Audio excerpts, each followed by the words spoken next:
Imagine this. You're a young scholar in the state of Liu, and your whole life has been about appearances. You iron your robe until every fold is razor sharp. You practice elegant bows in the reflection of polished bronze. You've memorized the classics so well that your tongue can recite them even when your mind is miles away. People call you virtuous. What they really mean is, you look the part. One spring morning, the palace courtyard is buzzing. Confucius himself has been invited to advise the Duke, and you, along with the other scholars, are summoned to attend. You stand in the second row, back straight, eyes lowered just enough to seem humble, but not so much that you miss anything. You're proud of your posture, your calm expression, the way your hands don't tremble like the younger students. Confucius enters. He walks slowly, with the ease of someone who has seen too many seasons to be impressed by ceremony. His robe is plain. His hair, streaked with gray, is tied without ornament. There is nothing flashy about him, and yet the entire courtyard feels as if it's shifted around his presence. He greets the Duke with a bow that is neither low nor stiff, but completely natural, as if respect is not something he remembers to perform, but something that simply flows out of him.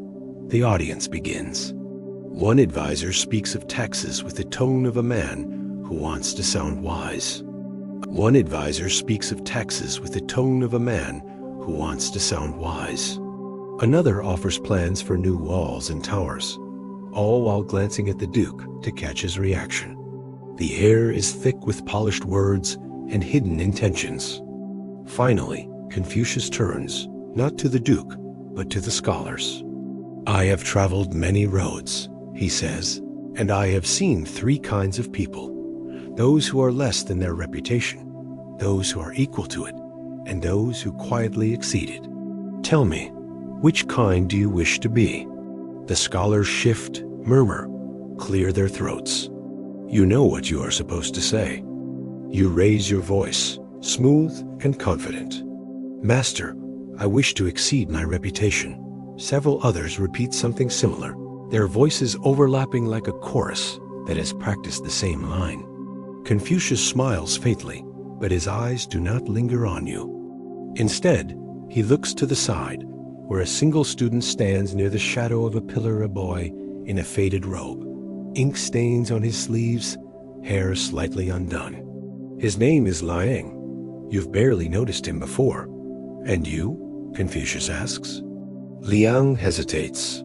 His hands are rough with calluses, as if he helps with work at home before he studies. He bows, awkward but sincere.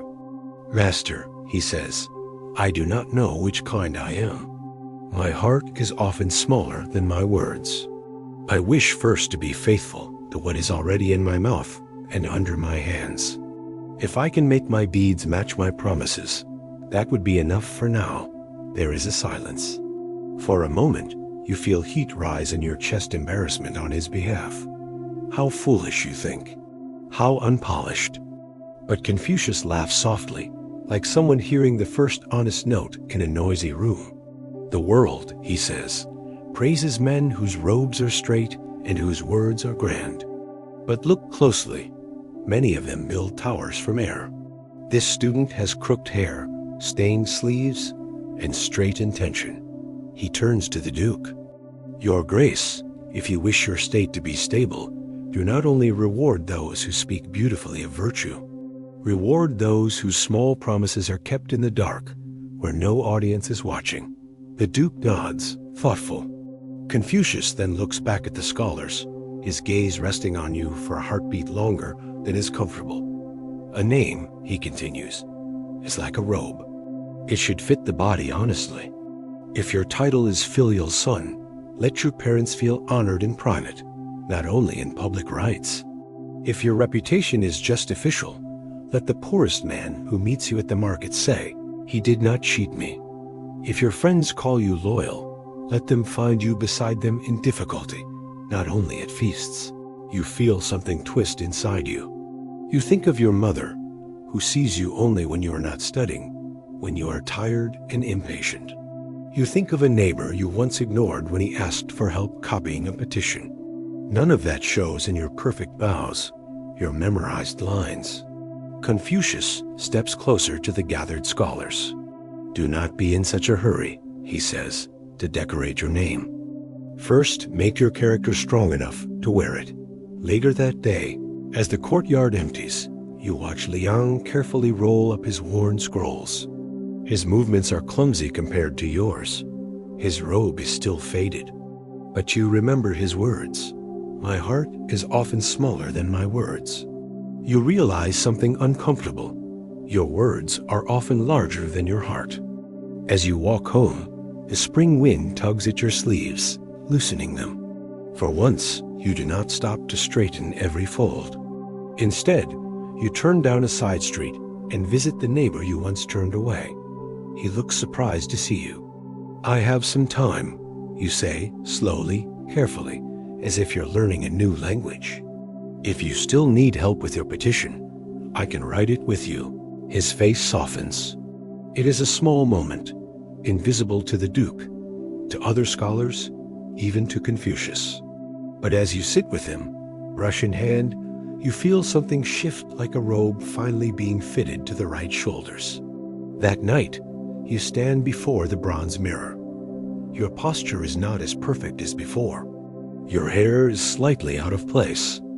But when you look into your own eyes, you see a faint alignment between what you say you are and what you are beginning to do. You whisper to your reflection, "Let my name be smaller than my character."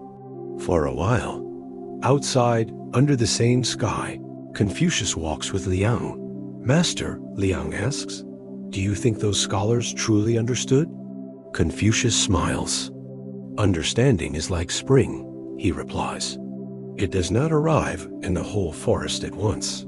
But if even one tree has new buds, the season has already begun. Somewhere in the city, you are that single tree, just beginning to bloom, not in your reputation, but in your quiet, unobserved choices." And that, Confucius would say, is where true learning actually starts. In the end, the moral of this story is simple but uncomfortable. It is better to have a small name and a strong character than a loud name built on empty performance. Confucius would remind you that the real measure of who you are isn't how wise you sound when people are watching, but what you quietly do when no one will ever know. If this story made you reflect on your own life, on the gap between your image and your actions, then let it be the first small promise you keep to yourself, to live a little more honestly than yesterday. If that resonates with you, please tap like, subscribe to the channel for more philosophy stories like this, and share this video with someone who's tired of pretending and ready to live with a truer kind of integrity.